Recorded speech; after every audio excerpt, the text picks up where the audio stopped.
What up, y'all? I'm Dr. CBS here with Dr. Layla Brown. You're tuned into season 2, episode 3 of The Last Dope Intellectual. Ow.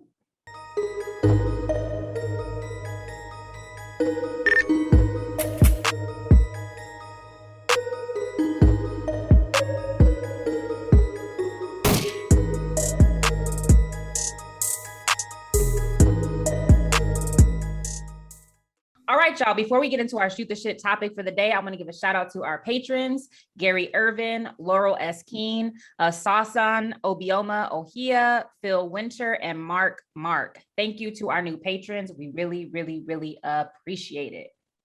Thank you. All right, y'all. So what we wanted to talk about or shoot the shit about is the ongoing protests that are happening at Howard, but also at the AUC.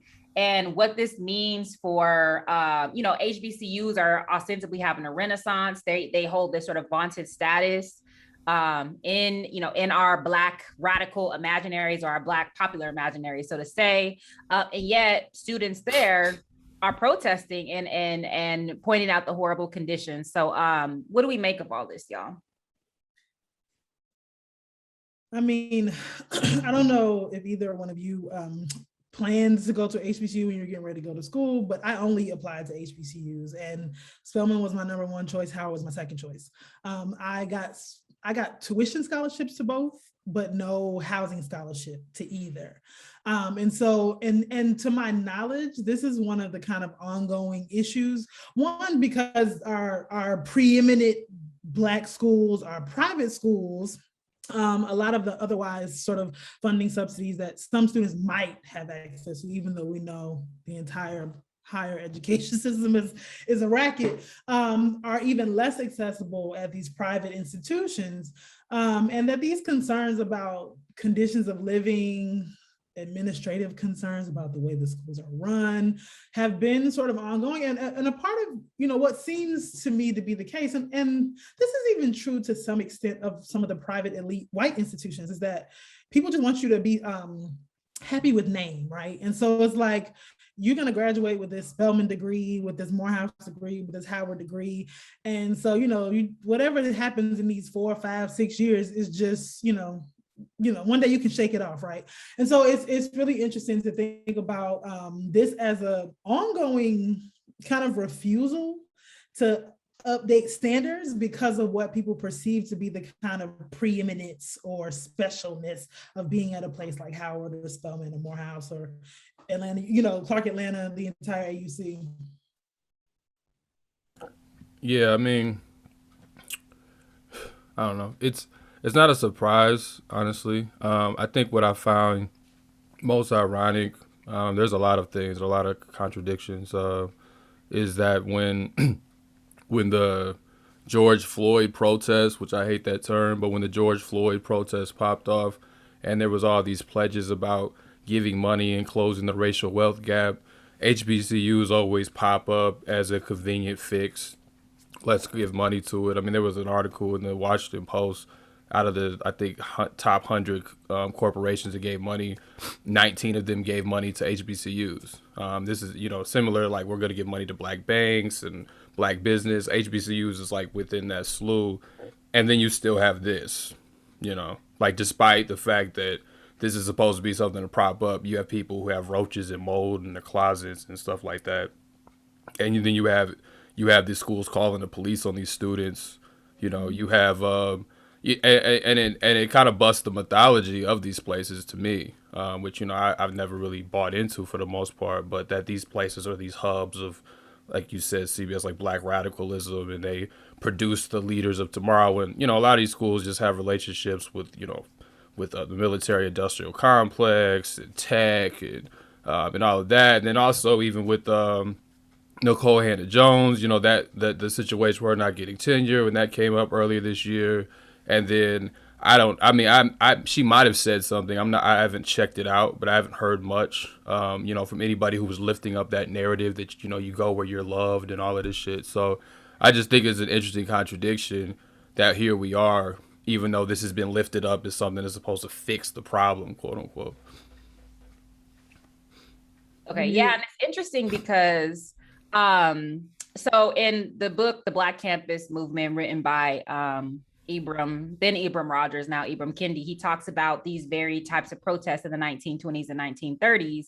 And we write about it in our Du Bois book, one that was happening at Hampton Institute, where Louise Thompson Patterson actually wrote into W.B. Du Bois for him to cover it in the crisis and et cetera. So they're happening at Hampton, Tuskegee, Fisk, Howard, for these very same types of issues, also protesting like in local parentage. So the very heavy-handed way these institutions were dealing with primarily women students, so that they weren't having a robust sort of social experience. So for example, some of these schools would like shut down the student newspapers, they would prohibit the organization of clubs, et cetera, et cetera. And then of course, in the 1960s and 1970s, we saw protests at HBCUs for a Black university. So in the context of HBCUs, they were organizing for a Black university because the curriculum, the board of trustees, and the control was still primarily laid outside of Black people, right? And it was, and then that's not even to say, so I didn't go to a HBCU, but there's also a very predominant class structure that permeates these institutions. And so this is why there's such a sort of, on the one hand, right, organizing around race or racialized institutions are understood as objectively radical because of the right-wing nature and white supremacist nature of the country. But this is why we need to take class and internationalism, anti-imperialism, and other factors into account, because yes, these institutions push back on certain aspects of white supremacy, but at the same time, as you noted, Black,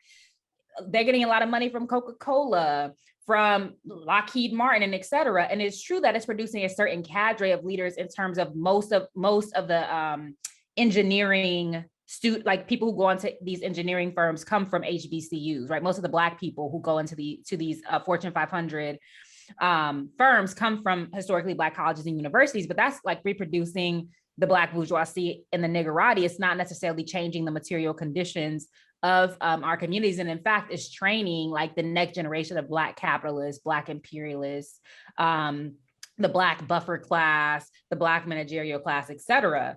And so again, it's not very surprising that these protests are happening. But I think we also need to be mindful of like this discourse of like getting back to the ideals or whatever these institutions, because the very ideals of these institutions are, again, either on the one hand to produce an industrial labor class, or on the other hand to produce a so-called, quote unquote, talented 10th in the sort of older meaning of that term. The issue about the institution is one that is separate from the people some of the people who are there who try to do something different with it, right? And I think that is what people are constantly talking about when they try to evoke like this place where you're loved, because from my experience as a North Carolina Central University graduate, which is a public HBCU in North Carolina, I mean, I've never felt the way that I felt in school, but I also know that was not the norm. That was not the norm of the institution, right? And so when we even have these kind of enclaves that push back against this sort of talented 10 mentalities, or these kind of very sort of paternalistic ways of guiding students, it is because of a small cadre of people who are committed to a particular type of mission, which is possible at white institutions, at other kinds of institutions. But I think that those of us who talk about our HBCU experiences with that kind of nostalgia have to be honest about the fact that is something that is apart from the overarching institutional structure of the institution. And even as much as we have gotten those types of experiences from them, we do still have to be able to think critically about the other kinds of things that are pushed at those types of institutions. And I mean, it's not even, it is HBCUs, but it's not even just HBCUs, right? It's a similar thing at these sort of Hispanic serving institutions, minority serving institutions, because prior to my current post, I was at the University of Massachusetts, Boston, which is the only public institution in the greater Boston area. And it's a majority non-white campus. And one of the things that fucking blew me was that I was in the Africana Studies department, and the chair of my department was trying to get us to send out fucking CIA recruitment shit to our students. And I was like, fuck you, I'm not doing that. And I don't even want to be associated with the department that will do that, right? And that the woman who was that chair also is a legacy HBCU person additionally, right? So I think we can make room for the critique while we're still able to celebrate the kind of care and support and feeling that we get from going to HBCUs, but we still need to be able to balance those kinds of critiques. Yeah, I agree with that. I think what we see happening is these institutions co-opt that feeling. And this isn't just something that happens even at HBCUs. We're seeing this. And that feeling, if you will. That's even more appropriate. But so you end up in a situation where they use the radicalism, this kind of amorphous radicalism, almost a vibe, basically, to sell this idea of the school as being that as a whole, when it's just not. And you see this again, not just in HBCUs, but you see this in general, as we talked about in the Horn Report. Like, there's this new trend of patriotism among, not new, but a resurging trend, I should say, of patriotism among Black folks. But now they're using the weird radicalism of the past to sell it, so they do this with HBCUs, that, this is where all these wonderful people came from. But as we've already discussed, a lot of these people had to struggle against the university. Kwame Ture had to struggle against the University of Howard. Like, it wasn't like Howard was accepting of many of these people. So they use that, and then at the same time, that's the front, and then they got you going recruiting for the CIA. You're just like we already talked about. You're the Black capitalist of the future. You're just part of you just add and just reproduce the buffer class.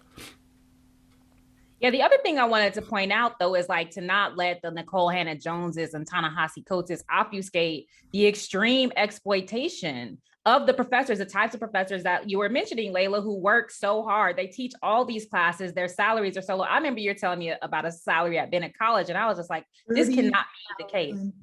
With a PhD at Bennett College. Okay, and this is, I'm not even going to say what my response to that was, because I'm going to sound crazy, but but it's also so the exploitation is not just of the students, it's also of the faculty. And it's if these are such vaunted institutions, if we really care about these institutions, all this money, that the George Floyd money that came pouring in, are we raising the salaries of these professors? Are we making it so that they can balance research and teaching if that's what they want to do? Are we improving the material conditions in that way as well? Because it's not just the students who are being super exploited.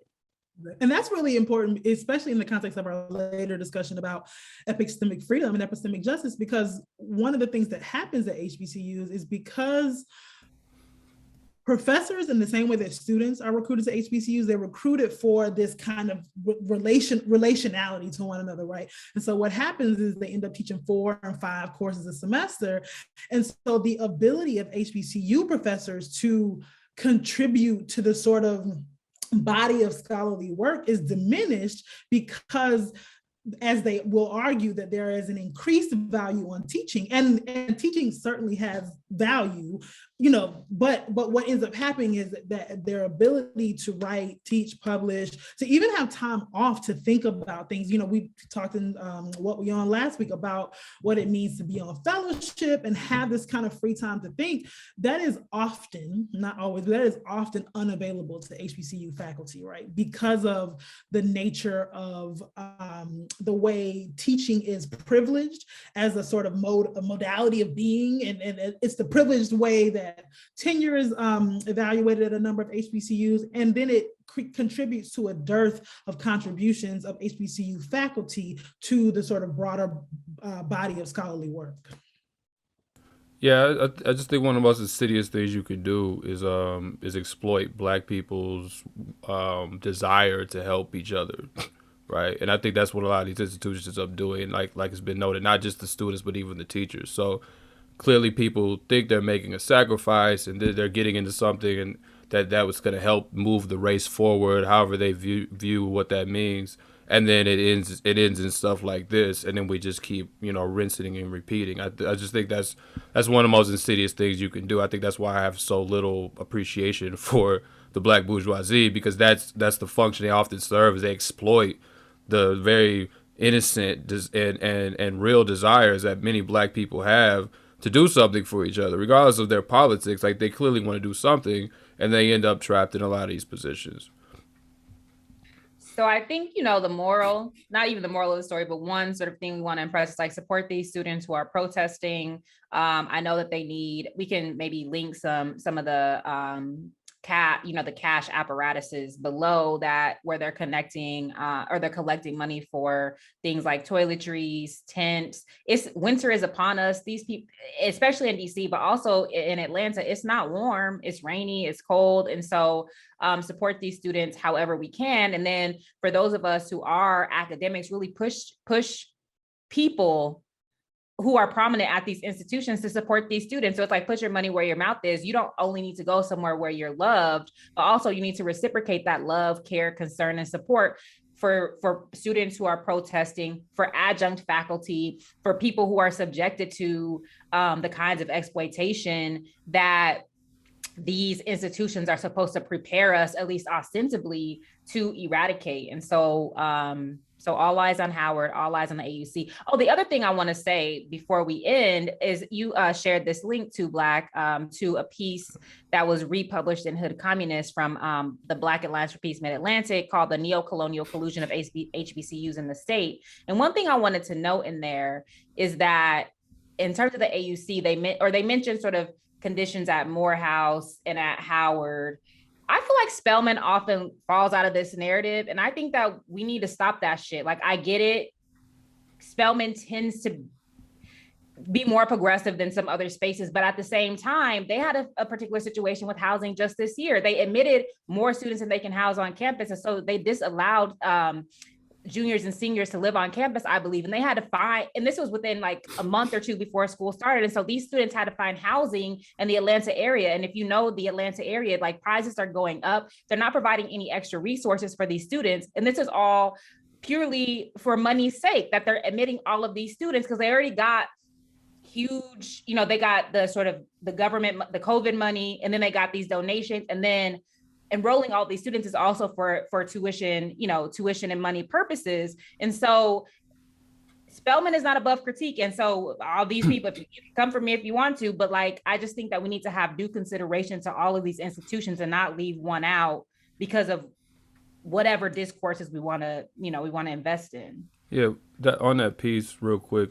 they talk about like a lot of these schools are ran by these, these executive boards or whatever that are unelected, that often aren't even part of the university, work in some corporation, and they compare them, I think very accurately to neo-colonial states in Africa or so, where they're ran by these same kind of corporate tribunals that make all the decisions about what happens in the government. And there might be an elected person as kind of a face, but who's really running these institutions often aren't even Black people.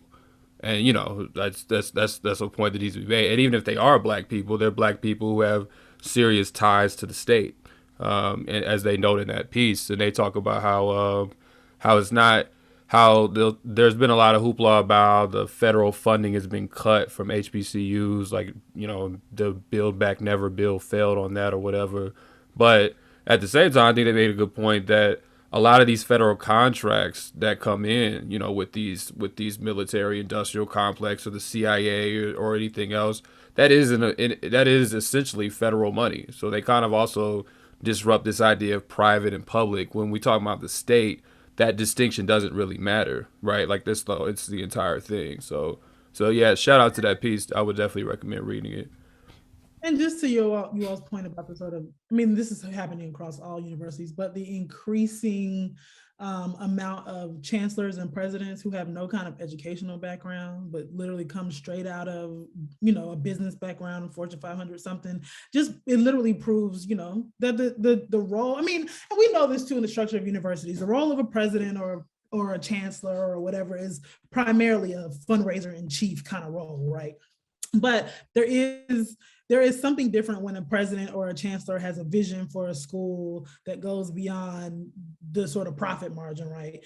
And we just sort of increasingly see that people who are running these schools are only concerned with the sort of economic outcome. Yeah, and yes, and lest this be taken us talking about HBCUs be taken incorrectly. It's not as if we're saying PWIs are better at all, right? But number one, because we're Black, we talk about Black shit, which often falls under the radar and doesn't get the attention and doesn't get either the criticism it deserves in terms of criticism as we're rooted in these communities and we want better for our institutions, but it also doesn't get the attention, so one might know about things going on at Harvard or Yale or Berkeley or wherever, but then we don't hear about the protests and the struggles that are happening at HBCUs. On the one hand, because we have these idealistic notions of what's happening there, but on the other hand, because anti-Blackness, right? We don't give a fuck about, we being the broader, society doesn't give a fuck about what's happening in those spaces. And so I just want to throw that out there, but, solidarity and support to these students. And, we need to reach out to some, have them on LDI to talk about sort of what they're doing and what their progress is for sure. But we with y'all and keep going.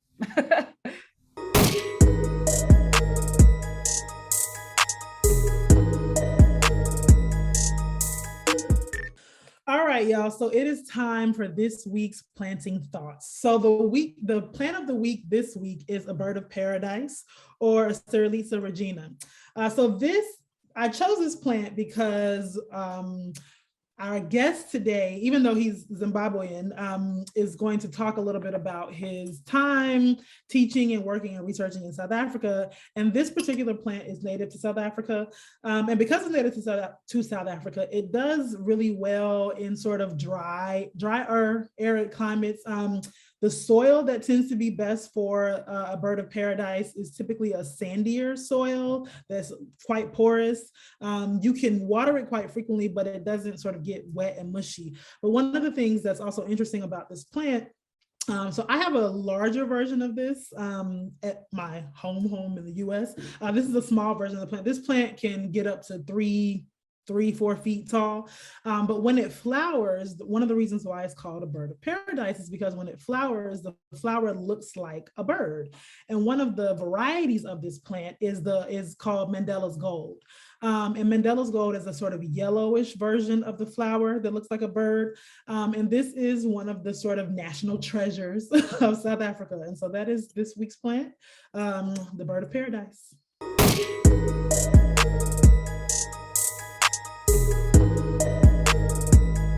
All right, everybody. So we are so excited that we finally have our first edition of our reading episode. So as we announced last week, we have an esteemed guest with us today to discuss his work, Epistemic Freedom in Africa, Deprovincializing and Decolonization.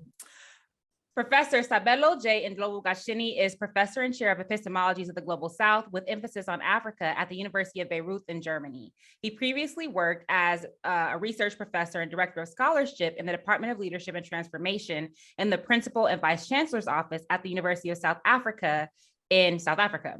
He was also the 2019 visiting professor of the Johannesburg Institute for Advanced Study at the University of Johannesburg.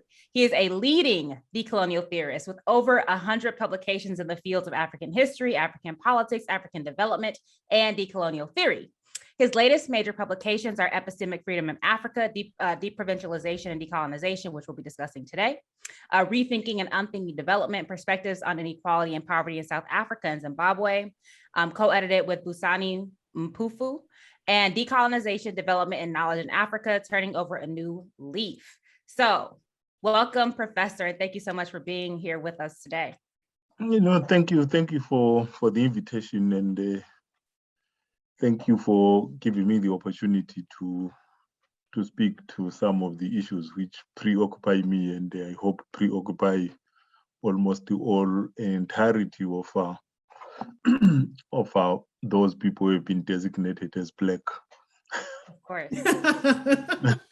Well, that's actually an interesting place to start. So as an anthropologist, as a cultural anthropologist, I'm typically very interested in stories.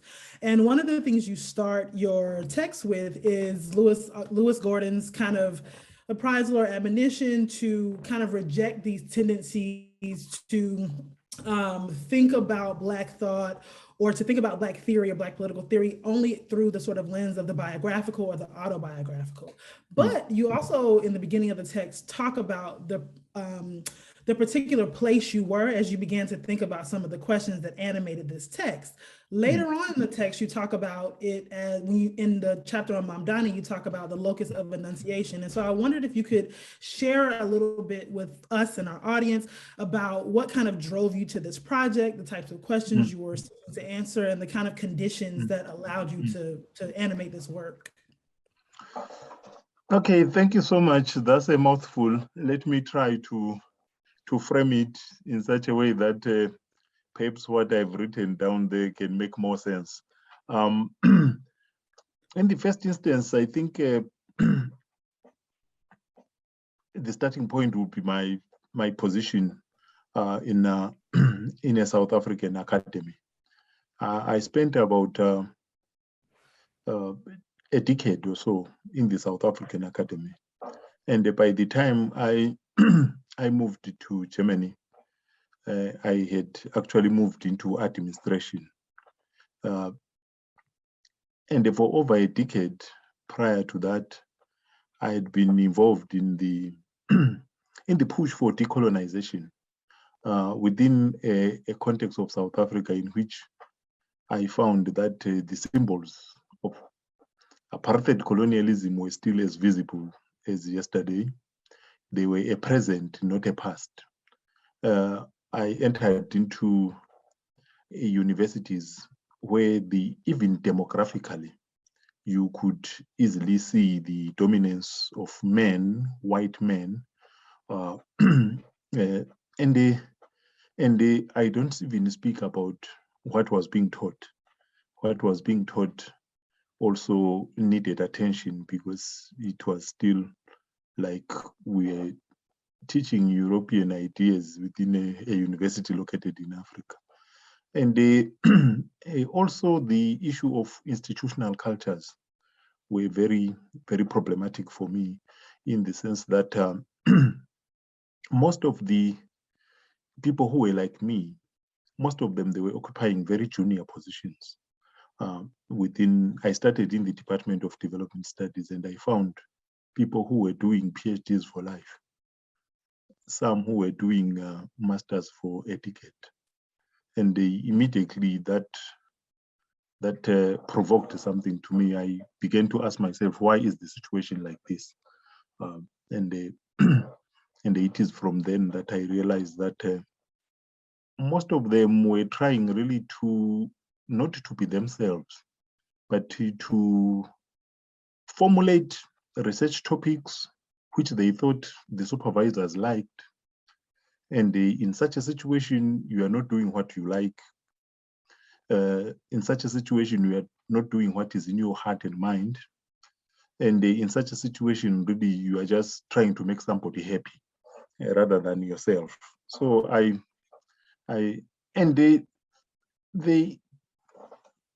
there was also a feeling that these people who were taking this long were useless people in the true sense of the word, that they were incapable. But I didn't want to buy into that, because I became the first Black. I entered as associate professor, and I was the first Black senior academic within the Department of Development Studies. And I posed this question: why is the situation like this? And I found people really laughing about it. And to me, it felt like I can laugh with you, but at the same time, these people whom we are saying are incapable, they are almost like me. What are you saying about me? Fundamentally, that's how I then began to mobilize these people and try to explain them that it's not that they are incapable, but the issue is the alienating environment, alienating in terms of language, alienating in terms of institutional cultures, alienating in almost every aspect of it. And unless we address that, they will, coloniality stupidify people. It makes you look very stupid. And so I tried by all means to say that, but that is an invented problem. which we need to find ways of circumventing it. And that's when we started the Africa Decolonial Research Network, whereby we talked to each other, we tried to empower each other, we tried to say, we are capable, we can do it.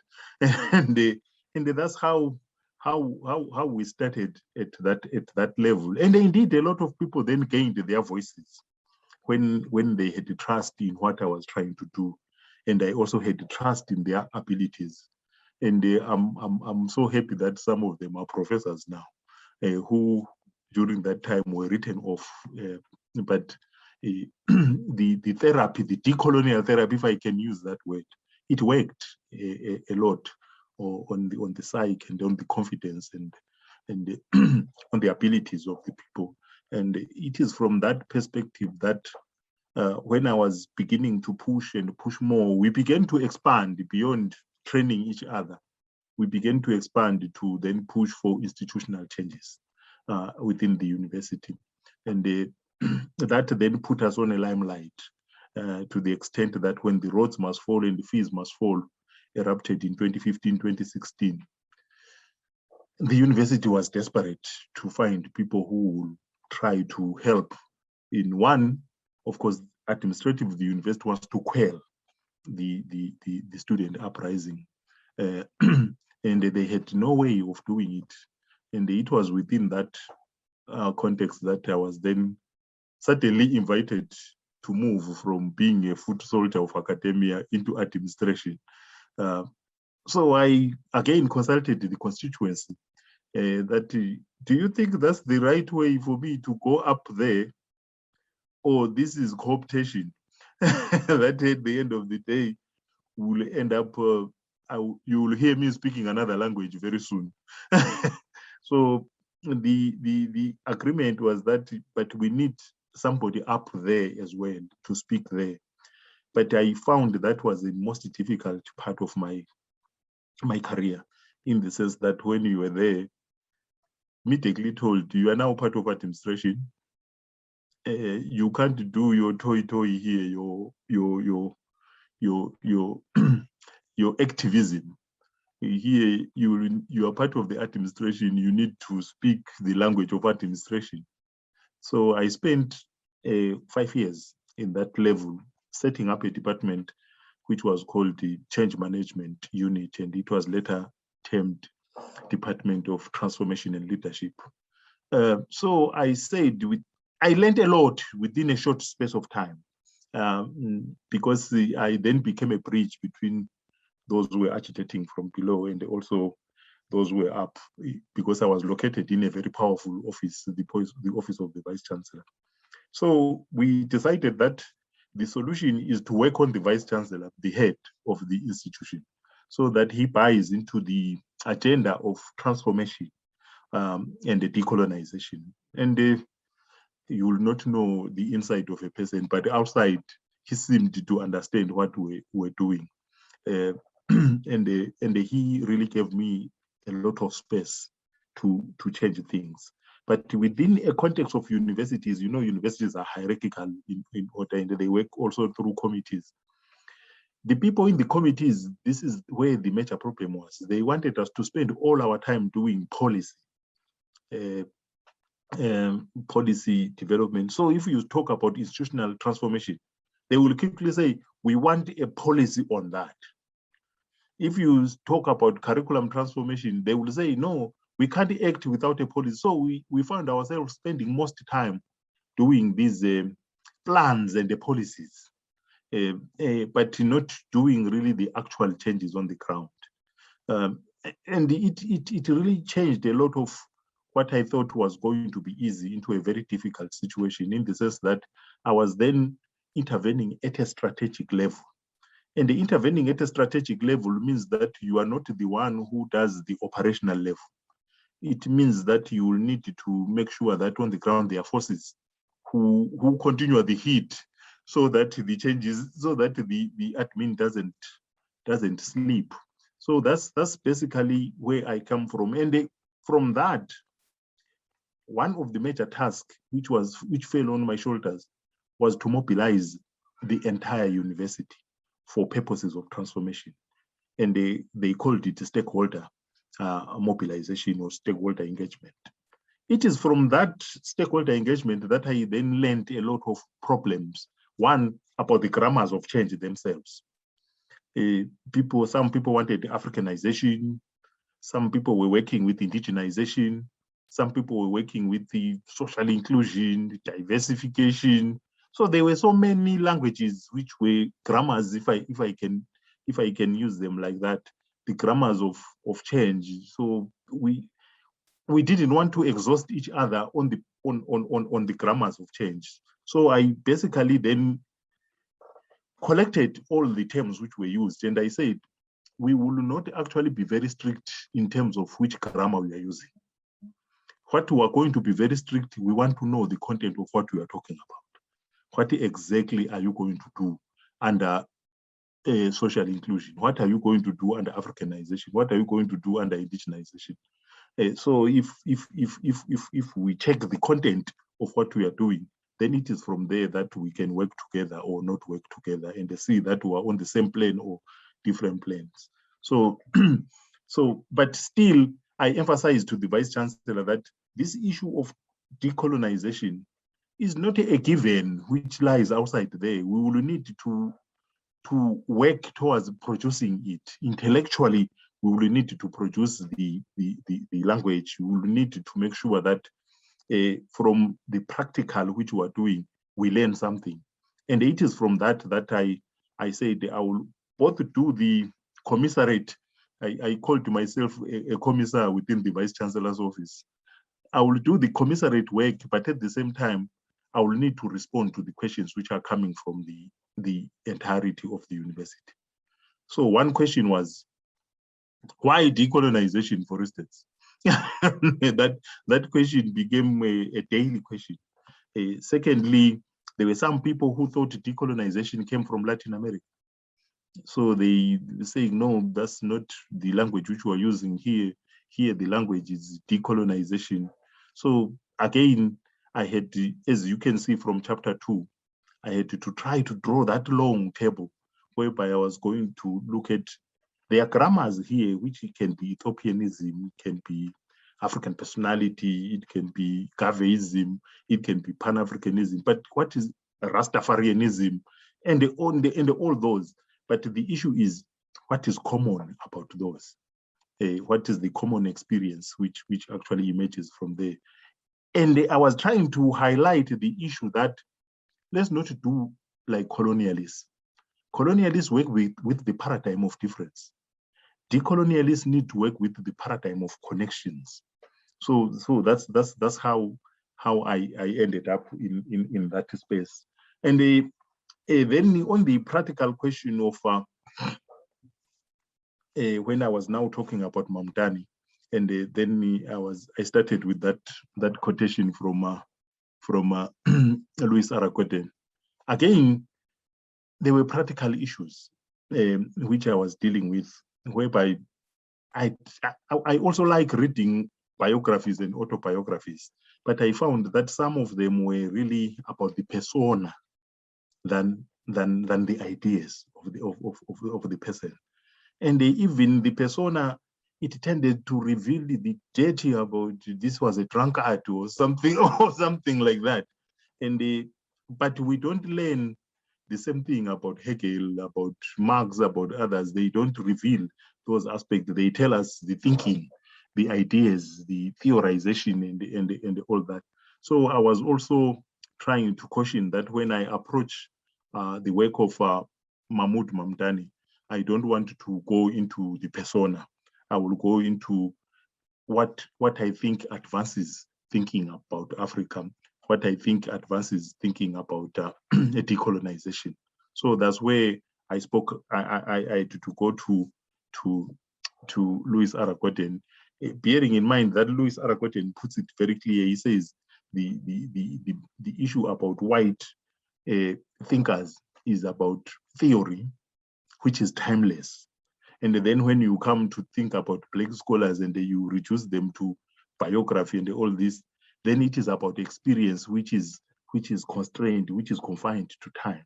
So I was trying to navigate that type of space. But I'm not sure whether I succeeded in making sure that the locus of enunciation, how it helped us to move away from that.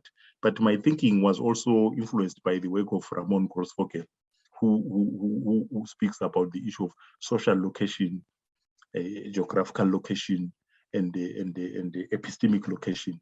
So in dealing with the work of Mahmoud Mamdani, I was more interested in his epistemic location, his cognitive concerns, than really to go into his persona. So that's basically how I came into raising that issue of the biography. And the peripheral to that, I was born in Zimbabwe. So in Zimbabwe, there are a lot of autobiographies and biographies emerging. And most of them, they are not really about the person. They are about power struggles. So it's a sort of moving from struggles within the struggle to struggles after the struggle, whereby in order to claim office, you need to present your life in a particular heroic way, in the process distorting so many things. So that's why I was cautious about the issue of approaching things that way. A very long, winding answer, I hope. Oh, on this podcast, we make a short story long, period. So you fit right in. But as you're speaking, I was thinking about obviously Descartes, right? And the mind-body split, and how essentially part of what Lewis Gordon is describing is like the reduction of the Black or the African to the body, and the mind is the sort of realm of the European or the white. And so that's that focus on struggle, experience, as opposed to ideas, right? And so it seems to be rooted in that split. The other aspect of it was that, therefore, because of that, you will find that there is still a problem within African studies, for instance, and even maybe Black studies, whereby there is then this issue of theory coming from North America, coming from Europe, then the African scholarship is all about hunting and gathering for raw data, which is then processed somewhere else. So we're trying also to avoid that when we are reading Mamdani, there are concepts, there are theories within it. Right. So it's not really about only a narration of events, sort of, and how do we distill concepts like we do with Marx when we distill class and alienation and the others. When we're reading the works of African Black scholars, we need to be able to distill concepts which are usable, rather than to talk about the experience of the person only. Yes. So that actually is a good segue into the next question. So you mentioned how, of course, Du Bois famously declared the problem of the 20th century as the problem of the color line. And of course, later on in his life, he goes back and also argues that alongside the color line is the question of political economy, right? So that it's a sort of material as well as a racial question. And so you argue, building on that, you sort of argue that the problem of the 21st century is that of the epistemic line, which is essentially the line between like who is human and not human, and the denial of humanity automatically, the ways that the denial of humanity automatically disqualifies one from epistemic virtue. And of course, by epistemic virtue, you mean what ideas and knowledges count as valid and as recognizable. And then you also have, argued that because of this connection between the denial of humanity and the denial of epistemology, that the epistemic line is also the ontological line, right? Because of course, if you're non-human, you lack the capacity to think and to have your ideas taken seriously. And so in this fight for epistemic freedom and cognitive justice, you center dignity. And throughout the text, and not the two chapters that we're going to focus on here, but elsewhere, you say a lot about dignity. And so I wanted you to engage the topic of dignity in the fight for epistemic freedom, and what you mean by that, because you don't mean that this sort of liberal representation or recognition. There's something much more, I think, grounded and important about it. So can you speak about that? Yeah. The question of dignity actually comes naturally as you deal with these questions of Black thought, and I remember reading somewhere when I saw your question somewhere where Al-Mazuri really speak directly about the question of dignity. And he actually says, African people may not be the most brutalized people in modern history, but they are almost certainly the most humiliated. That's what he says. And then he goes on to say the most brutalized people in modern history include the indigenous people of the Americas and those of Australia, who were subjected to genocidal attacks by white invaders. Among the most brutalized in modern times were the Jews and the Gypsies in the Nazi Holocaust. On the other hand, no other group were subjected to such large-scale indignities of enslavement for several centuries in their millions as Africans. And then he goes on to say, after the legal abolition of slavery, no other group experienced to the same extent such indignity as lynching, systematic segregation, and a well-planned apartheid as the Africans were. And against this background, that African dignitarian impulse was stimulated. So he really says that the whole struggle for decolonization, it's a central leitmotif of it, is really the search for dignity. And I agree with him that the issue of dignity, it's a central aspect which is taken for granted. That if we are talking about enslavement, racial enslavement, you are really addressing the question of dignity. When you talk about genocide, the very fact of being written out of human family, I don't think there is any deeper sense of it than that. That if we are written out of the human family altogether, then basically you can be cut like a tree, like any other thing. And then even maybe trees have even more protection than the people who are pushed outside the human family. And then he documents the whole issue that colonial conquest really affects the dignity of a people. So the issue of dignity becomes really even more pronounced, because even after the so-called decolonization, you will find that our struggles on the continent, and I think elsewhere, is still about how are even the African governments restoring the dignity of the people instead of violating it. And then you will find that such concept as African personality at their center was really the question of dignity, African dignity, that once we restore our humanity, fundamentally it means we restore our dignity, and it links very well with the ongoing struggles of the Black Lives Matter, again, whereby to be killable as easy as that actually shows that you have less ontological density and no dignity at all. So I find that I did not expressly use that concept, because to me it came almost everything I'm saying is really about that. And I was happy that you could pick it, because I was listening recently to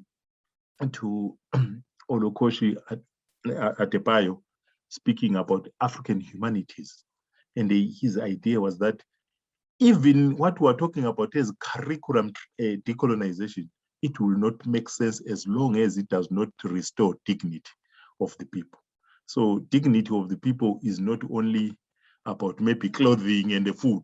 It is also about their history, about their culture, about their spirituality, about the totality of being human. So colonialism offended across all those aspects of being human. So I find that concept of dignity being central, really, unless and until we find a decolonization which restores that, then everything still remains incomplete. It also strikes me that the question of dignity goes both ways, right? So one of the things that you articulate in thinking about epistemic freedom is to think about Africa or African peoples as legitimate sort of subjects of historical inquiry. But then you also talk about what it means to write for an African public, right? And so there's also a shift there, which is about a particular kind of dignity that says that when we do our work, that we don't necessarily have to be engaged in this process of defending, explaining, justifying to an audience that does not actually recognize our dignity or humanity. And so I wanted you to maybe speak a little bit more to your thoughts about what it means to write for an African public. How do we even begin to shift what it means to think about that an African public as our audience, as opposed to these sort of other kind of existing structures and institutions? Yeah. Let me just piggyback on that to get to the other side of it, because writing for an African public also means rejecting or refusing the affirmation or validation, which amounts to epistemic hegemony of Euro-America in particular. And so can you talk about, including sort of academic institutions and journals, right? There was this whole thing recently about the racket that is sort of academic publishing, how everything is behind a paywall. As academics, we have to do all this shit for free. That's an aside. But so can you talk about these two sides of the coin? Number one, writing for an African public, but also how that requires the rejection of the approval or validation from the West. In fact, I think the questions really start not about writing about the African public, but being a Black writer. In the first instance, do people accept that I can theorize? Do people accept that I can question? Do people accept, or I'm actually supposed to be a mimic person? In other words, having gone through the university, the westernized university system, the issue is that many things have been thought for you. What we're testing is whether you can absorb them, the acquisitive metaphor of getting knowledge. And when I went to the university, that was the mode which we worked with. It's interesting that nowadays, from the South African context, I think in the US also, during my time, a professor comes into the seminar or lecture. We always ran for our pens and the paper. There were no computers by then. And the way we ran for them was to just acquire what he was giving us. And if we start with Hegel, nobody asked, why are you teaching us Hegel? But nowadays, from my experience in South Africa, it's impossible to just go into a class and talk about Hegel without people asking you, why are you teaching us this? Which means there is a movement a bit from there. And the beginning that, as Nelson Maldonado Torres will put it, that when a person who have been enslaved begin to question the master. And I think that's where the issue of being a writer, to be able to write what you think. And perhaps going back to the South African Black consciousness leader, Steve Biko, I write what I want. When do we reach a level where we write what we want? Where do we reach a level where we interpret the world as we see it, not mediated through a thinker who is from somewhere else? And I think that's the turmoil which has been running in my mind and when I was attempting to do this. And this turmoil, as we are putting it, it is also linked to traditions. How do you write what you want within a context in which you need to reference everything which we are saying, the citations and all that? How do you do it in such a way that you can't write a whole page without a reference? Everyone, before you publish, you will ask you, but this page, there is not a single reference. It means it's plagiarism or something like that. That's the reality of writing before you even talk about the audience itself. But I think we have reached a moment whereby a lot of people are beginning to write what they want. But again, without necessarily having made a breakthrough to disconnect or to de-link with the protocols, with the standards which were set by the cognitive empire, if I can use that word. Because at the moment, they are more preoccupied with the issue of the cognitive empire, because all the things which we're trying to do, we find ourselves coming back to the same problem through another door, sometimes unaware that we are actually circulating in one space. But my experience with the writing and making the audience, I'm actually trying to address, I think, not only a singular audience in the work which we do. As you might know, in the decolonial work, we always think about unmasking the colonialities, the veiled issues. So I'm addressing almost simultaneously maybe two audiences: those who were victims of colonialism and those who were really perpetrators. So I think it is better to stand there than to address one audience, because this audience, which always listens to itself, it needs also to hear other voices. I'm not sure whether they are listening or not, but we try to make sure that they must recognize that we can think for ourselves. We can think from where we are. We can actually question so much of what, as Fanon will put it, the whole edifice of colonialism was a litany of lies. So the whole issue of writing is to reveal those lies, so that perhaps we can move closer to truth. But at the same time, the whole project of decolonizing is also a recovery, a process. How do we recover the thinking, the ideas, the concepts, and how do we document where we come from? We've never been a people who always accepted colonialism. We've been resisting colonialism from the time of its inception up to now. And we need to also, as we write ourselves, we need to be documenting those struggles with their limits. We need to be doing that. So you can see from what I'm writing, I'm trying really to make sure that it empowers to know that you are not just a victim. I think this is the attempt which I'm attempting to do in that book. That, of course, I highlight the overwhelming authority of colonialism, but at the same time, I don't want to conclude that it was successful, because people resisted it at every moment, and they are still continuing to resist it. So it is important that we always navigate that very carefully. So the writing which I'm involved in is also restorative. How do you make sure that colonialism tries to write us out of history, and my writing actually writes them back into history? So that's one. Two, we have already mentioned the refusal. So throughout writing people into history, there are some things which you need to be refusing consistently, because the cognitive empire is active as well, reenacting some of the things which were refusing. So there was a time when we reached a moment where people were very impatient with this issue of diagnosis of issues of colonialism, and they were saying, let's not continue to be analyzing colonialism. Let's not continue to be what we call protest scholarship.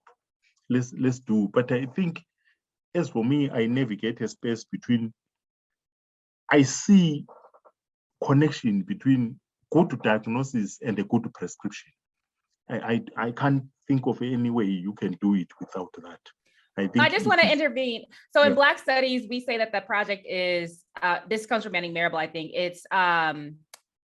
It's correction, it's prescription, correction, and prescription, description, and correction. So I think that that's what you're getting at, that those, that's the project, and they're simultaneous. Sorry, so and I was speaking about it exactly more experientially, that this is how I feel as a writer. This is how I feel. This is the duty which I'm trying to deliver, and that duty. When I was teaching at Monash University, I was teaching in an Australian university which had a campus in South Africa. That was before I went to the University of South Africa.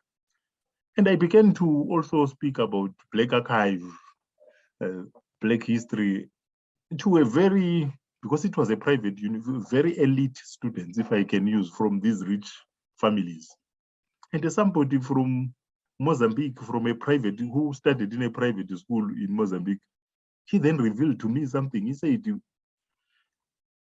we never read what is written by Black people. He said, for the first time, you have made me develop interest in reading what is, we just check the book. And if we feel like the name resonates like a Black person, we know it is nonsense. So we don't, we don't read. And at the end of the 3 years, he came to my office to thank me, saying, we have made me to change. But this is the culture where I come from. We don't read what is written by Black people. So this question of audience, again, is an important question in the sense that cognitive empire continues to make them don't even read what the Black people have written. And you can see it in many ways. That when we're discussing the issue of decolonization, a lot of people thought it was a new project. No, but there is a lot of literature on this from time immemorial. You can go as far back as possible to read. It's a rich archive. It's not something of today. It has been going on for centuries. And you mention people whom you think are very familiar. People don't even know because they are not in the curriculum. They are not anywhere. So this is how complex the struggle is, if I can put it, of writing like that. No, I was just gonna say, it always strikes me. I mean, I know that when across the sort of academy, when you think about cases of race, the US, South Africa, and Brazil are often compared because of the similarities, but I'm always struck by the similarities of experiences of students and faculty, teachers, faculty, researchers, about the absence of any impression of sort of Black people as actors in history and the way we write about them. I mean, I have the same exchanges with my students all the time. Like, no, I've never read anything by Black people, Black authors. And this is in the context of the US and post-Black Power era. And students in 2020 and 2021 are still telling me these same things. I'm always struck by that. Go ahead. Yeah, so it's I think writing for an African public it's a very difficult issue, because at the end of the day, you are trying to talk to people who have been alienated, who have suffered epistemicides and all that, and sometimes they also, because of colonialities, layers and layers of colonialities, they also have no confidence in what other Black people are writing. So it's important that we write, we also teach, we also try to change the consciousnesses of ourselves and for the audiences as well. So it's really a complex terrain to traverse, but I still think it is valid for self-writing. It's important for self-writing. That's one. Two, is important also to go to Biko and take that position of writing what we want. In other words, writing what we think is relevant, because so far we've been reading what is not relevant. So another cutting thread across that book is trying to be relevant, to address relevant questions, and not something which, this attempt to distinguish between an intellectual and a scholar. That a scholar is somebody who is just excited by ideas, even if they're irrelevant. That's not my personality. My personality is really to be an intellectual and make sure that of course, I'm excited by ideas, but which ideas and how relevant are those ideas to the people, to the communities which I live with, of course, the language. The question is the language which we use. These books are written in English because we are still coming from an experience of these westernized universities. But I hope in the future we'll be able to write in other languages. I think that that's super important. I don't read no white people. Just want to put that out there. I'm just kidding. I read like 3. Okay, so that takes us to the sort of specific chapters. And so, the chapter that I was really interested in reading is chapter 6, which is the epistemic legitimacy of Africa, because I feel like it concretizes the sort of the broader theoretical and conceptual framework that you lay out, especially in the introduction, but also in the first few chapters. And so the overarching argument of that chapter arises from what you detail as Mamdani's willingness to treat Africa and all its complexities as not simply legitimate or worthy of study or a subject of inquiry, but rather, as you argue, one that simply can't be properly understood without also resisting or rejecting, as we talked about earlier, the tendency to compare or cut and paste African realities within or onto Euro-American ones. And so, so the broader implication of that is that, the ways that not only Africa is studied, but the very sort of lexicons and concepts that we use can be derived from the object of study or the subject of study itself, right? And so one thing that stood out about that chapter is Mamdani talks about not being misled by the nomenclature, to think that the invention of like ethnicized tribes is a handover from the pre-colonial era, but actually is a product itself of like colonialism. And so this treatment of ethnicized tribes as a primordial form of social or political organization is, as you suggest, one way that coloniality of power is masked. And so you talked earlier about unmasking, but it's also interesting that this ethnicization becomes one of the grounds upon which racialized or non-ethnicized peoples of African descent in the Americas, claims of dispossession are ignored. So anyway, so I think that the broader question here is can you discuss what the implications of the argument for epistemic legitimacy in Africa and the broader African diaspora are, and why it is that you root that chapter in Mamdani in particular, and how you see him as engaging in the practice of epistemic freedom to the extent I just want to add to that. One of the things that when I was thinking about that in a comparative sense, right? So one of the way, and the reason when I think about the ways that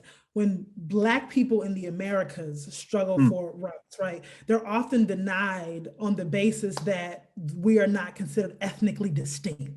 Right. So that because we don't speak a different language, because we don't necessarily practice for different religions, blah, blah, blah, blah, and that there is this sort of false divide between the way indigenous peoples in the Americas are treated versus the way Black people in the Americas are treated. So part of what is interesting to me in that dynamic is that we see in the African context, this ethnicized argument brings its own problems in the same way the sort of racialized version of that brings its own issues in the American context. That's very interesting, but I think maybe the starting point is to go back maybe to the very idea of Africa. I think if we start there, maybe some things will become more clearer. The idea of Africa being maybe thought of in 2 ways: the idea of Africa as thought from outside, and the idea of Africa as thought from inside. As you are familiar with the work of V.Y. Mudimbe, the invention of Africa and the idea of Africa, which actually emphasizes how Africa is framed from outside. And then you go to the work of Nguku wa Thiong'o, and Nguku wa Thiong'o being critical of Mudimbe's approach, saying, no, we need to move into the African idea of Africa. And he begins to say the African idea of Africa is really about picking the pieces and what the concept of remembering. picking the pieces and bringing them together in our own terms. And then in that discussion, you also find a person like Kwame Nkrumah coming in and saying, I was not born in Africa. Africa was born in me. In other words, I'm a maker of Africa. So I'm interested in this other second argument of Africans making Africa through struggle. The idea of Africa emerging from the battlefields of history, so to speak. And I think that's what fascinates me more than anything, because that becomes sort of thinking about Africa from inside than thinking about Africa from outside. And I think this is where it then takes us to the work of Mahmoud Mamdani. While he concentrates in a particular period, which is the period of political modernity and the colonial modernity, that you will find that he specifically says we'll need to read Africa from inside. And what does it mean to read Africa from inside? Without necessarily saying, therefore, if we are reading Africa from inside, therefore it becomes incomparable to other parts of the world. But the major problem about the comparative approach is when it was making Europe the template of what is normal. And everything in Africa becomes either abnormal or near normal, as long as it is compared to. And then he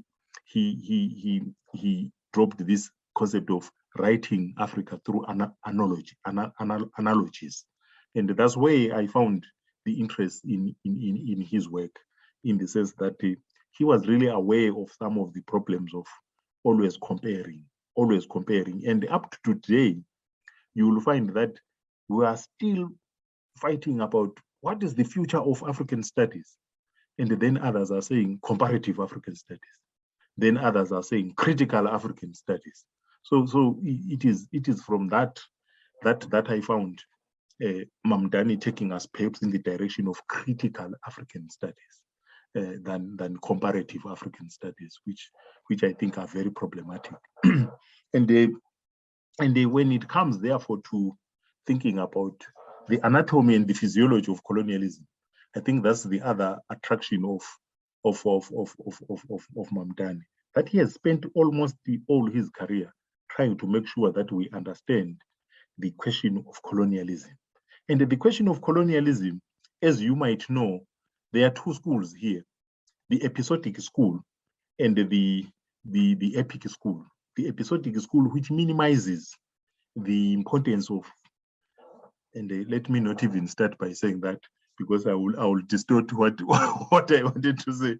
The episodic school, which was challenging the colonial historiography.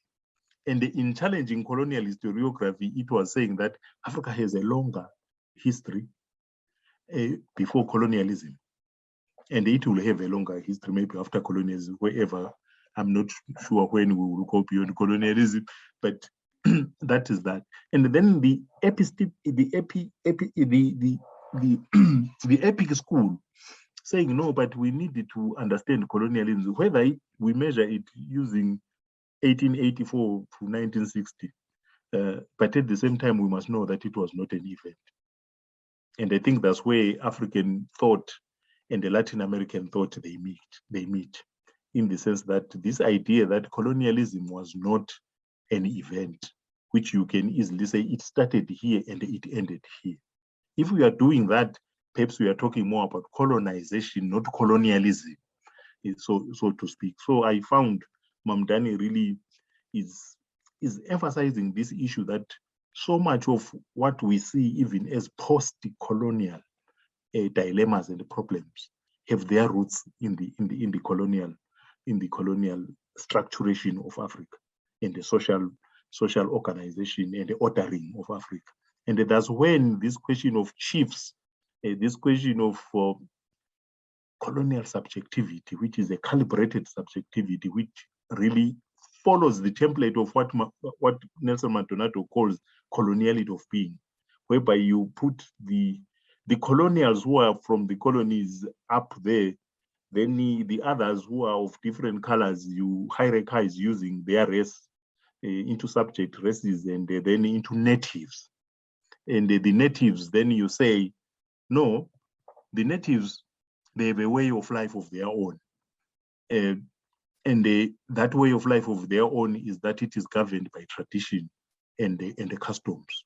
So you then throw them out of, as Mamdani put it, throw them out of civilization, and you redefine in what we call invention of tradition. And it is within this process that then emerges the concept of tribes. The idea that Africans are not nations, they are tribes. And as tribes, they are not even one people. As tribes, they are inchoate, they are contending, always fighting among themselves. That's the bottom line. And hence we have a negative view of the concept of tribe, because it freezes the people in time. In the real interest of modernity, whereby you then divide time into pre-modern and the modern, and then this issue of saying the leadership is chiefly the people are using traditions and customs to govern themselves, then it freezes the people in time. They don't, and you use that to then exclude them from civil and political rights. And I think that's where it then, but it looked like in the British colonial rule, which I'm more familiar with, direct rule was better colonial rule maybe than assimilation in the French colonial system, whereby then the French, some people thought it was more advanced in the sense that it was saying, I absorb you, assimilate you in everything except color, which is really what I termed there, the arrogance of race and the arrogance of of tradition. So I find that up to today, particularly in a country like South Africa and Zimbabwe, what we call chiefs today are not from pre-colonial, though they claim genealogy to the pre-colonial. They were an invention of colonialism. And this is why you found also that during the anti-apartheid struggle, the anti-colonial struggles, there was always a tension between the freedom fighters, the anti-colonial freedom, and the chiefly institutions, which were now part of the lowest echelons of the colonial power structure, where they performed the dirty jobs of labor recruitment, taxation, and all this. So that's where the problem is. And that's where the problem, but in Africa, people prefer to be called ethnicities than tribes. They think maybe ethnicity is a social category which is more acceptable than tribe. And you are telling me that the major problem in America is this issue that Black Americans are said to have no ethnicity in the first instance, and as such, that becomes the basis for their exclusion. Here, to belong to an ethnic group is also a basis of exclusion. And it says that as for you, you don't enjoy civil rights, you enjoy culture and the tradition, which are ossified and they are not changing. And you will see it in its most detestable forms in apartheid South Africa, when they then created various Bantustans as part of creating tribal republics, the Bantustan, and they divided even the Xhosa people, who are one group. They were divided into Ciskei and the Transkei. Those of Transkei are different from those of Ciskei, and it created all these fragmentations which we are having, and it has consequences when we now attain the so-called political independence, in the sense that we tend to, in the Mamdanian sense, we tend to de-racialize, but we don't de-tribalize.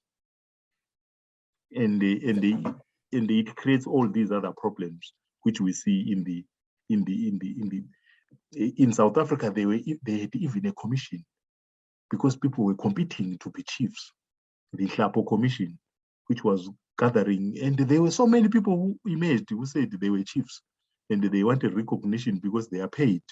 They become part of the administration.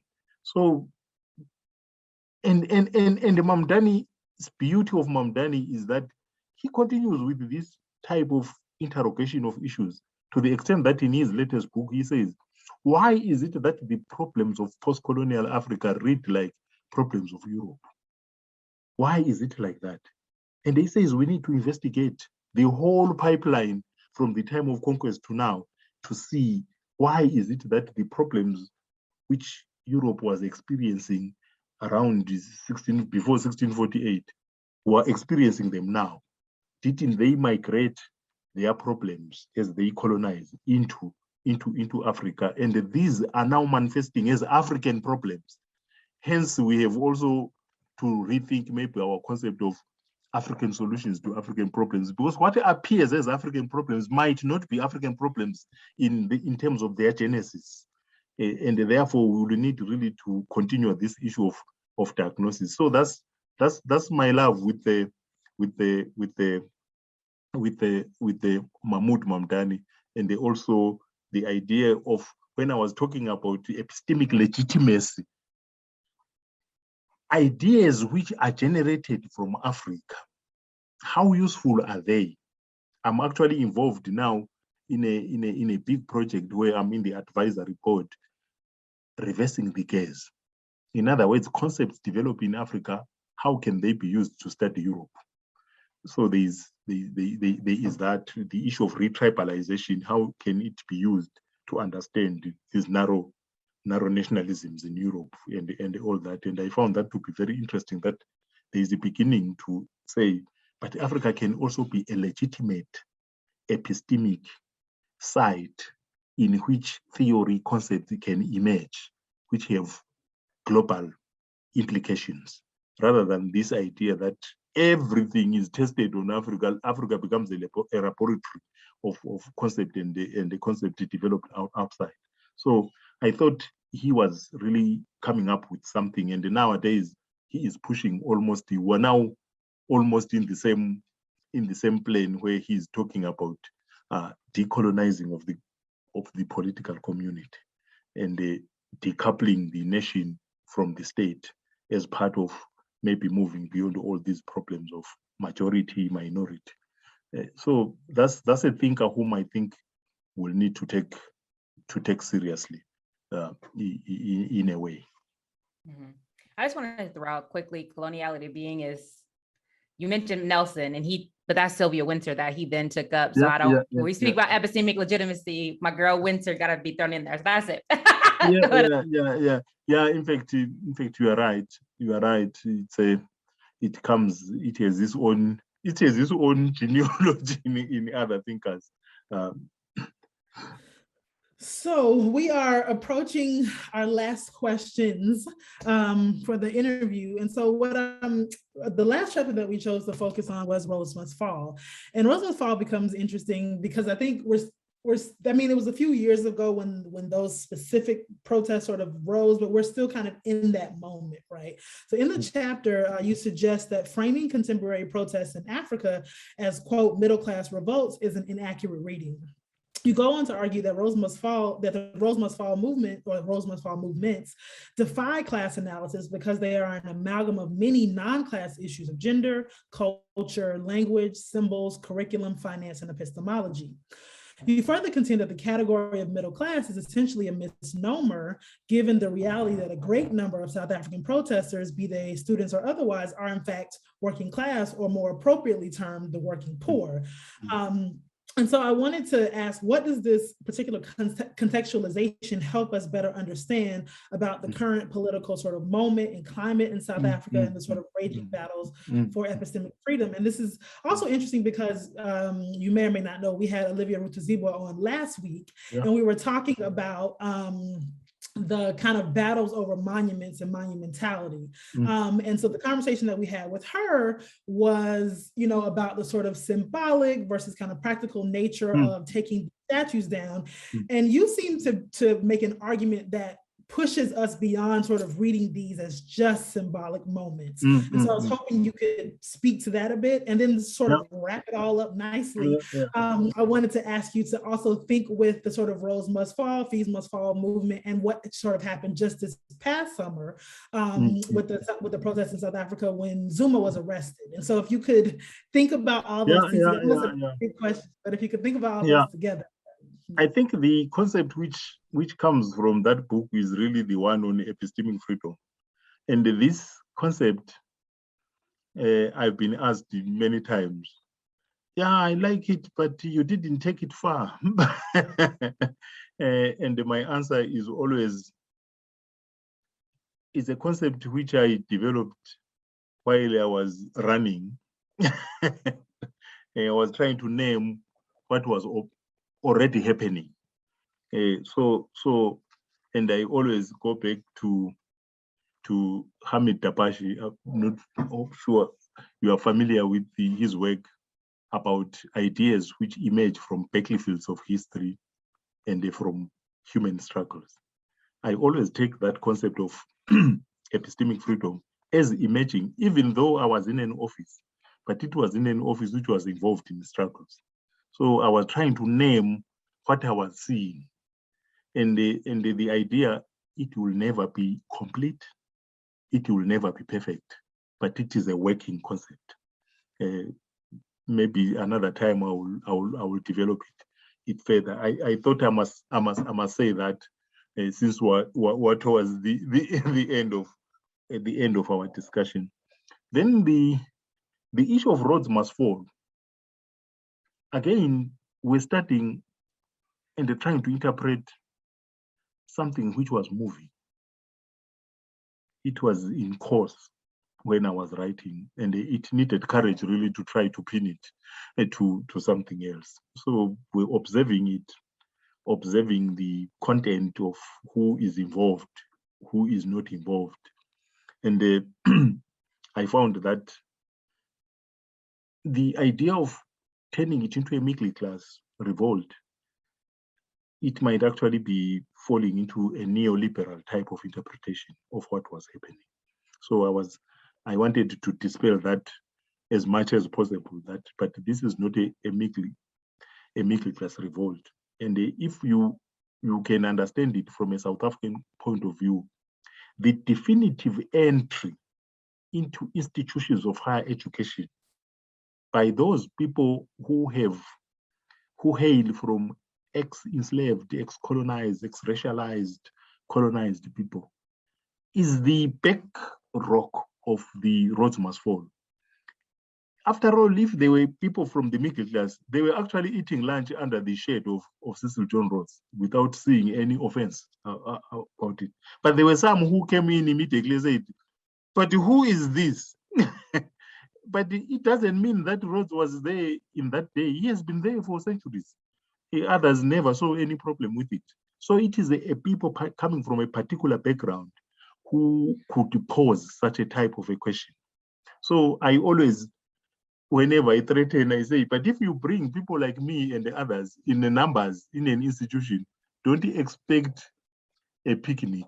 we will always ask questions about some of the things which we think are offensive. So the same thing when we opened up the so-called access to higher education in South Africa, I think they must have expected that something was going to happen. Personally, I was not even disturbed when it happened. I expected to happen even earlier because I knew when these people come in and I interacted with them and I knew the questions they were asking. And I didn't know that it would really fossilize and crystallize into a movement very soon like that, which I will observe in my lifetime. And it happened. But when I observed it, I don't think it was easy to say this is middle class. It was a mixture of so many of people of diverse backgrounds. And again, it had no singular, say, ideological orientation. They were a mixture of so many. Some were raising gender questions, some were raising fees questions, some were raising all these other questions. So it was really amalgam of so many things, a boiling point of so many grievances which have been buckled by the young people. What was important was that it was young people. It was not old people, of course. So that is one issue which I thought we needed to dispel, that it is a middle class revolt. In that concept of middle class, I don't like it at all. Because in South Africa, to be a middle class means something else. It means that you are that person who lives a false life in which you are besieged by all of these mortgages. Your car is a credit, your suit is a credit, your house is a credit. So it's really about a propertyless people trying to acquire property within a capitalistic system in which everything, then you are borrowed. If you are fired from a job, within 2 days, you fall into another category, which shows the artificiality of the concept of the middle class. So that's one thing which made me to think deeply about that. Then when it comes to the statues, I come from a country which fought an anti-colonial armed liberation struggle. And from that tradition, I learned that when you are attacking an enemy, you always start with soft targets. So statues are soft targets in a struggle. And you can't actually start by attacking hard targets when they are soft targets. We can offend the system as much as the harder targets. So I think the issue of confronting the statues, to me, is not symbolic. Is part of the strategy and the tactics of fighting a war of liberation. If you can't leave statues to go and attack something which will make you arrested, or something which will make you killed. So it is easier to start with what is immediately attackable, and the statues were one part. So I don't see it as symbolic. It is part of a process of a movement of anti-colonial. It's always like that. You destroy bridges when there is nobody, so that tomorrow they find the bridge destroyed. and that is an announcement that I'm here. And tomorrow you cut a telephone wire, and again is an announcement that I'm here, and that the war has started. So I find that this issue of attacking statues, to me, is an announcement at a planetary scale that this anti-colonial, this decolonial struggle is on course. So I don't think we can reduce this to the symbolic. But some will argue that the symbolic is as important as the substantive. I remember when President Obama came to power, Professor Paul Tiambezereza gave a keynote address when people were saying, it's symbolic. He says, but the symbols are as important as the substance. So you don't need to minimize the symbolic. The symbolic is also important. What else did I want to talk about? Oh, you were saying also, how do I see the recent ones which took place in July? Again, you are forcing a historian to think about the present, something which is still not settled. But I have a few remarks about it. A few remarks about it. The issue is that we saw the roads must fall, but now what we are seeing is also ructions and schisms within the African National Congress as a liberation movement. An elite, inter-elite or intra-elite conflict of some sort, which then spills into state structure. And this happens within a context in which we are always sold this dummy that there is a state capture. And I always reject that concept of state capture, but Black people cannot capture the state of South Africa. It was captured long ago. So this idea that Zuma captured the state, I'm not sure. he will not be in prison if he captured it successfully, like what ZANU-PF have done in Zimbabwe.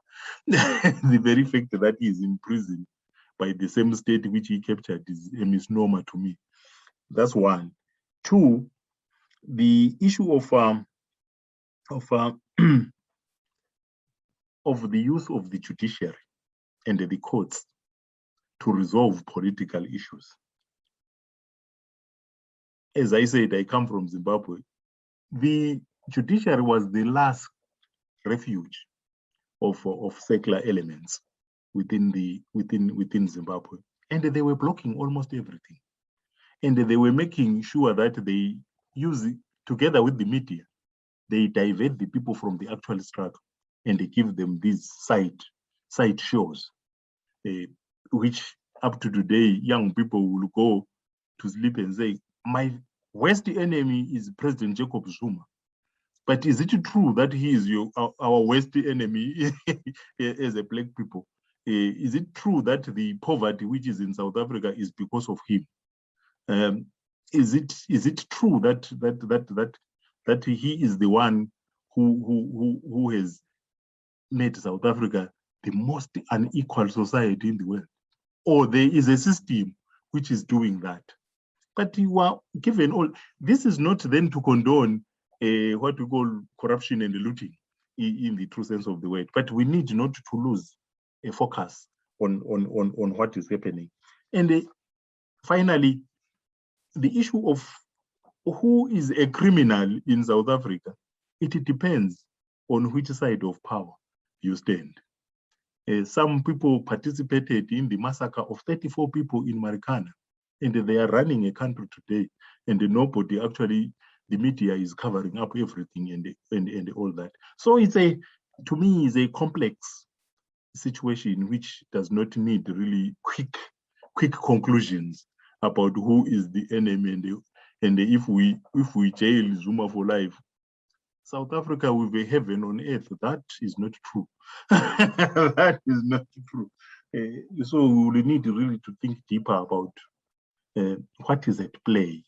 So all what I've said are not conclusions. These are my reflections so far.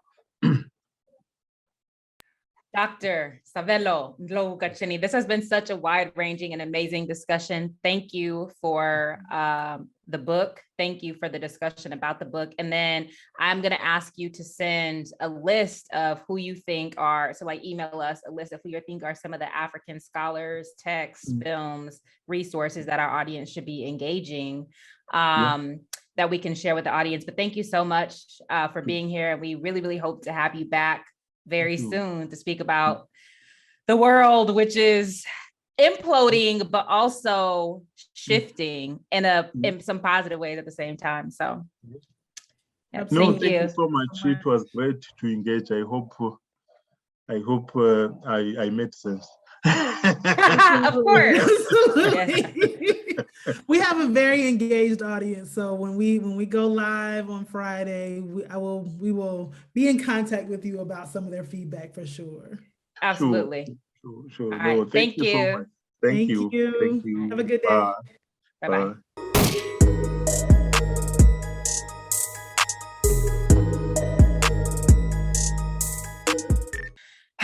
All right, y'all, for my rant this week, I'm so fucking tired of elected influencers. And what sparked my renewed vitriol is there is a congresswoman named Sarah Jacobson who posted a picture of her dog in a chair. And I guess the dog is dressed up as Nancy Pelosi. And then on her tweet, it says, "Make no bones about it. Nancy Pelosi is working hard to build bark better and help all Americans unleash their potential."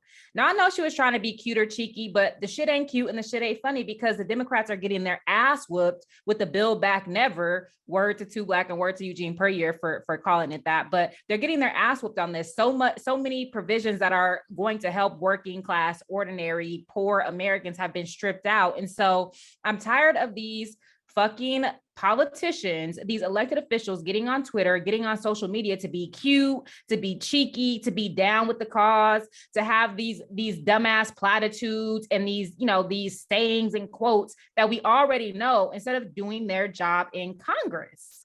And people are like, but they, they might be like, they're trying and they can only do so much. No, fuck that. They have one job, and their one job is to represent their constituencies, not corporations, right? Not the ruling class, but their constituency. And so by that same token, one can say, well, actually their job is to represent corporations, is to represent these PACs and super PACs. Okay, fine. Well, then say that shit, right? What I'm saying is that these people, they get on Twitter, they get on the campaign trail and make all these promises and spout all of these platitudes about equality and justice and the economy and all this shit. But then the only place where they even are about that action is on social media. I don't need more friends. I don't want to be your friend on Twitter. I don't want to be your friend on Instagram or Facebook. I want you to do what the fuck you said. And also, I don't give a fuck about your dog. So how about that? Moral of the story, no more elected influencers. We need these people to actually roll up their sleeves and do the hard work of politics, or simply to just, go and sell flat tummy tea and a motherfucking, what else are they be selling? A waist eraser, whatever. So choose one, period.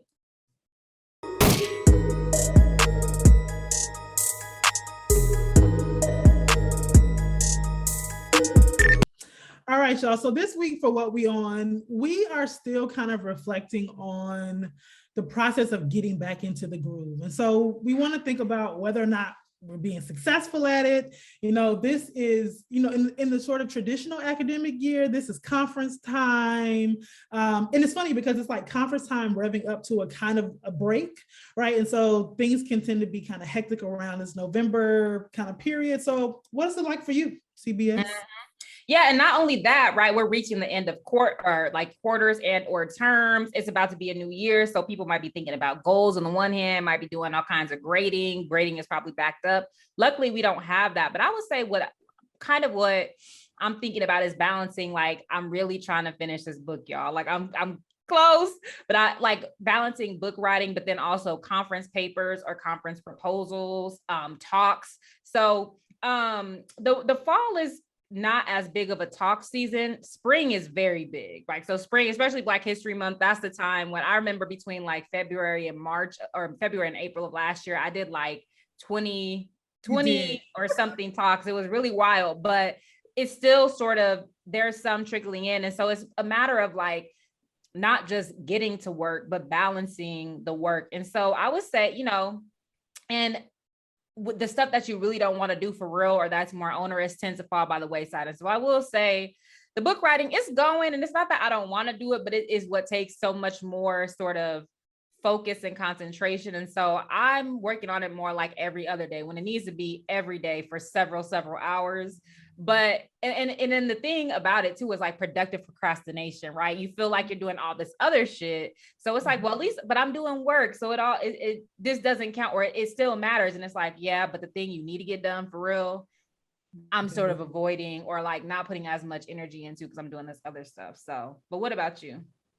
I mean, I think I'm totally getting back into group. To be honest, prepping for today's conversation with Sabelo was really helpful, because sometimes, I don't know how many people in the audience go through this, but like I go through periods where I'm like, can I even read anymore? Like I really struggle to honestly, like I really struggle to like sit down and get through a few pages. But then like in prepping for the interview with Sabelo, I was just like, oh, and like, things were coming to me. So like, you and I have talked a lot about, for me, how dialogic my process is. And so it was making me reflect, like, even as I was thinking through some of the questions that were coming to me as I was reading, I don't know why this is a lesson that I have to keep learning over and over again, but the process of just sitting down to write is not one that suits me that well. But when I'm thinking about having to be in conversation with someone, it produces a different kind of a different level of engagement for me. And so I really feel like so I have this fellowship until August next year, right? And like, in order to not lose my job, I need to go back with a book contract, right? Like, your job and your friend. There's bringing your ass back. The book contract, fine, but. But one of the things that I really need to figure out how to create in my process is this, maybe even artificially, is this way of thinking about everything as a conversation. Because I really shut up. I really I'm like, sounds familiar. I already admitted, I don't know why this is a lesson that I have to keep learning over and over again. Okay. Okay. You would say this, my father would say this, my mentor, even my committee, like they said this to me, like, because for me, like, if I were to actually just talk out the shit that I want to say and then go back and edit it, it would be so much better. But I just have a problem listening to my own voice. Like even when we listen to these live, like when we do the live chats on Fridays, I just be like, ugh, my voice. So that's a whole other thing. But anyway, but I will say that as much as doing LDI is a lot of work to stay on top of, I think for me is good because it keeps me on my toes and keeps me involved and invested in things that actually are informing my thought process. And I think at some moment really will manifest as something, because I have this really kind of boom or bust work cycle. And I know that there will be a moment when it comes and I'm just like, okay. And I actually feel it. I feel it kind of revving up. So I'm looking forward to that, getting back to that. Yeah, and that's another, this podcast, bro, like prepping for, that's another form of productive procrastination, because it's a lot of work. And then you can rabbit hole a lot, right? So you read something, you can read something else, you could prep forever. And so anyway, so that's what we on, just balancing the different types of work that we have to do, and just trying as best as we can to continue to do something, but also to slowly prioritize the things that we know we need to do in the context of all of the work we could be doing.